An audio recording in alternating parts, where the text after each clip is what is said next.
Xin kính chào quý vị và các bạn đã đến với số thứ 5 của series tài chính quốc tế cuối tuần. Tuần này chúng ta lại cùng đồng hành với ông Trần Khắc Minh, nhà tư vấn đầu tư tài chính độc lập. Kính thưa ông, vậy là tuần đầu tiên của tháng 3 đã trôi qua. Theo ông thì tuần vừa qua thị trường tài chính thế giới có những sự kiện quan trọng nào được các nhà đầu tư lưu tâm nhất ạ? Xin chào quý vị và các bạn. Trong tuần vừa qua có 3 sự kiện chính rất quan trọng gây chú ý, thậm chí gây ảnh hưởng lớn lên thị trường tài chính quốc tế. Sự kiện thứ nhất là Chủ tịch Cục Dự trữ Liên bang Fed Jerome Powell đã phát biểu công khai lần cuối cùng trước khi kỳ họp giữa tháng 3 của Fed diễn ra. Ông ta cho rằng lạm phát trong ngắn hạn có thể tăng nhanh, nhưng chỉ là ngắn hạn. Đồng thời, trước hiện tượng tăng tốc rất nhanh của lợi tức trái phiếu ngắn hạn, thì ông hàm ý rằng Fed sẽ không can thiệp. Ngay sau đó, thì lợi tức trái phiếu 10 năm tăng vượt mức tâm lý 1.5, thậm chí lên 1.62, và thị trường chứng khoán tiếp tục suy giảm. Sự kiện thứ hai đó là OPEC cộng nhóm họp và quyết định không tăng sản lượng trong tháng 4, cũng như là Ả Rập Xê Út đơn phương cam kết sẽ cắt giảm thêm 1 triệu thùng ngày bắt đầu từ tháng 5. Điều này làm cho giá dầu thô tăng mạnh, đóng cửa tuần ở mức trên 66 đô một thùng, vượt qua vùng kháng cự trung hạn là 64.5 đến 65 đô một thùng. Và tin thứ ba quan trọng nữa đó là tin thường kỳ rất được lưu tâm, đó là non-farm payroll, số liệu tháng 2. Số liệu tháng 2 công bố vượt xa mức dự đoán của giới phân tích.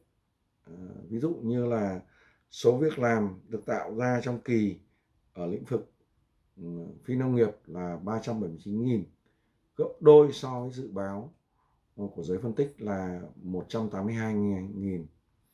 Tin này củng cố đà hồi phục của đồng đô la Mỹ, đồng thời tạm thời thị trường chứng khoán cũng hồi phục, vì thị trường đánh giá rằng kinh tế Mỹ thực sự hồi phục, thực sự có dấu hiệu hồi phục.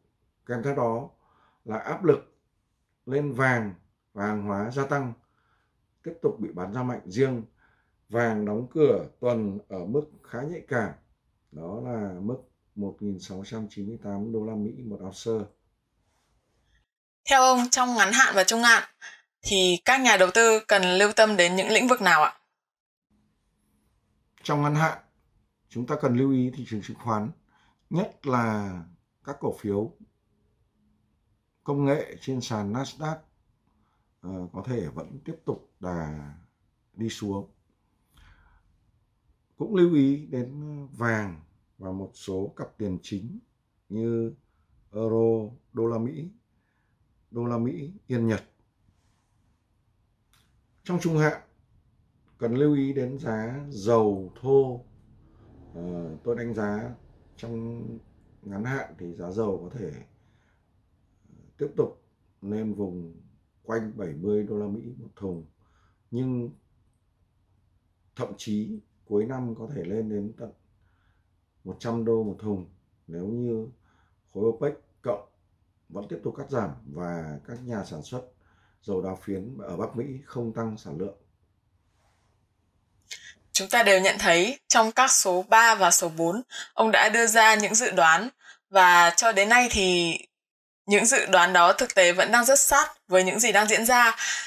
Theo ông, sắp tới có gì sẽ thay đổi trong những dự đoán đó và chúng ta cần lưu tâm đến những vấn đề nào ạ? Lợi tức trái phiếu 10 năm của chính phủ Mỹ có thể lên đến vùng 1.8 đến 2.0 trong năm nay nếu như Fed tiếp tục không can thiệp vào thị trường trái phiếu. Chỉ số USD Index đã hình thành hai đáy và ngắn hạn có thể tăng lên vùng 93.7 cho đến 94. Do vậy, áp lực vẫn tiếp tục gia tăng, nên chúng ta cần lưu ý đến vàng, một số đồng tiền chính liên quan đến đô la Mỹ và thậm chí là giá cổ phiếu trên thị trường chứng khoán. Vàng nếu tiếp tục tích lũy ở dưới mức 1.810 đô la Mỹ một ounce thì ngắn hạn có thể tiếp tục điều chỉnh về vùng 1.650 đến 1.645 đô la Mỹ một ounce. Cặp tiền euro đô la Mỹ tiếp tục sẽ điều chỉnh về 1.1850, thậm chí có thể về vùng 1.1650 đến 1.1600. Cặp đô la Mỹ Yên Nhật đã vượt qua 108 như dự báo tuần trước và có thể lên đến vùng 109 đến 111.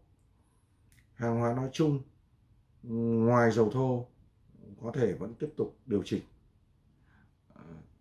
Vâng, xin cảm ơn ông đã chia sẻ cùng khán giả.